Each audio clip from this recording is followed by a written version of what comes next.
you've ever been asked to speak on a panel at an event, I hope you've had a good experience from it and you've seen the value it can bring to you and your business and how useful it can be to the audience. But I know there are a few people I've spoken to recently who say they're a little bit anxious about appearing on it and being given questions that they don't know about, haven't been able to plan for. There's a concern that they might make a fool of themselves, or they might not necessarily have an answer for something, or someone comes up with a point that they've never thought about and therefore worried about it. And I've got a little bit of an exercise that you can employ before you go on the panel to help you feel that actually you'll be able to handle that.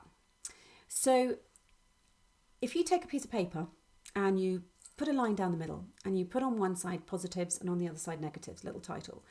Now, think of all the negatives anyone could ever have said about your industry, your company, your proposition, whatever.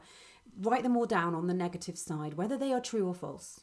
And these can be misconceptions and perceptions, whatever. Just write them down. And now on the other side, write down all the positives about you, your company, your industry, your proposition or whatever. So things that your audience would know, that an audience would think about. So not a key message that you say, but something that people might know, i.e. it's a successful business, it's a profitable business, it's sustainable, or it's green, or it's good at working with children, or whatever it is. But these are all truthful ones. And then what you need to do is to sit there and ask yourselves questions that include the negatives, and then ask yourselves or give yourself answers that would counter the negatives using the positives. So have a little practice. Use 3 positives to structure the message that you would give in response to a negative.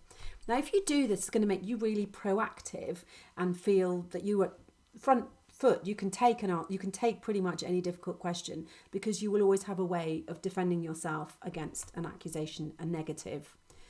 So obviously you need to consider this before you're going to be going on a panel where you might face tricky questions.